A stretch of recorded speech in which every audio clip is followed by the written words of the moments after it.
Hello বন্ধুরা, এখন আমি বরবাদ সিনেমার নতুন গান নিঃশ্বাস তার রিয়াকশন দেবো। গানটা আমি অলরেডি শুনে নিয়েছি। গানটা গেয়েছিল জিএম আশরাফ এবং নিজেই লিখেছে গানটা, সঙ্গে সুরও দিয়েছে জিএম আশরাফ, তো পুরোপুরি তার উপর, সঙ্গে মিউজিক অ্যারেঞ্জমেন্ট করেছে হলো আদিব কবি। তো কেমন হলো এই গানটা? গানটা শুনে একটা জিনিস বলতে পারি, দেখুন প্রেমে যে ধাক্কাটা খেয়েছে সেটা গানের কথা, ভিডিও মানে পিকচারাইজেশনে সব কিছু কিন্তু সেটা বুঝে যাবেন, কিন্তু কথার মধ্যে যেই কথাগুলো ভাষাগুলো উঠে আসছে এখানে, সেটা কিন্তু মানুষটা কতটা ধাক্কা পেয়েছে এবং একটা মানুষকে যে ট্রান্সফর্ম করবে, একটা ভালো থেকে খারাপটা চরম লেভেলে কোন লেভেলে যেতে পারে, সেটা কিন্তু তার কথার মধ্যে দিয়েই কিন্তু এই গানের মধ্যে বুঝিয়েছে। এটা বিরহের গান বা বলা যায় একটা অ্যাগ্রেশনের গান, একটা প্রেমে ধাক্কা খাওয়া মানুষ, যে হয়তো এই মেয়েটির জন্য হয়তো সমস্ত কিছু করতে পারতো, কিন্তু এই মেয়েটি যখন তাকে ছেড়ে চলে যাচ্ছে, তাকে ঠকিয়ে চলে যাচ্ছে বা তাকে ছেড়ে চলে যাচ্ছে, যখন সেই মেয়েটিকে পাওয়ার জন্য বা এই মেয়েটির উপর রাগ করে এমন কিছু করতে পারে যেটা হয়তো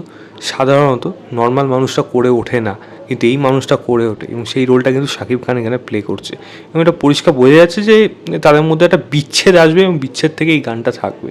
এবং গানের কথা, গানের সুর, সেইগুলো আমার অনেকটা সেই পুরনো দিনের একটা ভাইবস আমার উঠে আসছে, যেটা আমি একসময় ধরুন আবার আপান 2 এর একখানা যেরকম একটা গ্লিমসের মতো আসলো, পরের বছর আসবে আবার আপান, যেই সময় গানগুলো ছিল জেহের, যেই সময় গানগুলো ছিল সেখানে একটা মিউজিক অ্যারেঞ্জমেন্ট যেরকমভাবে করা হতো, সেই সময় গানগুলো আজও গান লোকের কাছে প্রিয়।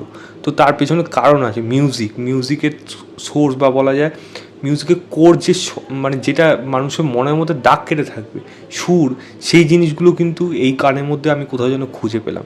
গানের সুরও যেরকম ভালো লাগছিলো, গানের কথাগুলো ততটা কিন্তু এনার্জেটিক, মানে আপনারা হয়তো অনেকেই ম্যাক্সিমাম লোকই বিচ্ছেদ খেয়েছে, তারা কিন্তু ভালোভাবে এই জিনিসটা রিলেট করতে পারবে এবং এই গানের ভাষা, গান, সেগুলো কিন্তু তাদের ভালো লাগবে, যেমন কিন্তু আমারও ভালো লেগেছে।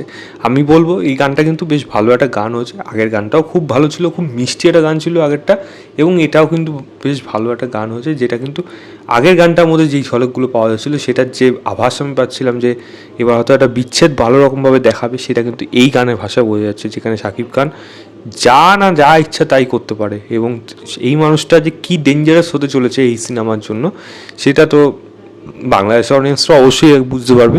আমরা কবে বুঝতে পারি সেটা এখন দেখার মতো বিষয়, বাট দেখা যাক। আমি তো এক্সাইটমেন্ট তো ভালো আছে, মানে লুক অ্যান্ড ফিল ওয়াইজ অনেক বাংলাদেশের কাজ অনুযায়ী অনেক বেশি ভালো। তো দেখা যাক, গানও কিন্তু সেখানে ভালো হচ্ছে, অ্যাক্টিং যেগুলো দেখা যাচ্ছে, মেকআপ, সেগুলো কাজ, আর্টিস্ট প্রত্যেকটাই কিন্তু ভালো। তো আমি তো খুব এক্সাইটেড থাকলাম বরবাদকে নিয়ে। এবার বরবাদ, এই মানুষটি কতটা বরবাদ হয়েছে এই মেয়েটির জন্য, এবং কতটা বরবাদ করতে পারে অন্য মানুষদের এই মেয়েটির জন্যই, বা সেটাও কিন্তু দেখার মতো বিষয় হবে। দেখা যাক সেটা কীরকম হয়। আমি গানের লিঙ্কটা দিয়ে রাখছি ডিসক্রিপশনে, আপনারা অবশ্যই গিয়ে চেক করবেন, চেক করে জানাবেন আপনাদের কেমন লেগেছে। তো এই ছিল আমার ওভারঅল রিয়াকশান অফ নিঃশ্বাস বলে গানটা। ভিডিওটা ভালো লাগলে লাইক, শেয়ার, চ্যানেলটাকে অবশ্যই সাবস্ক্রাইব করে দেবেন। বাই।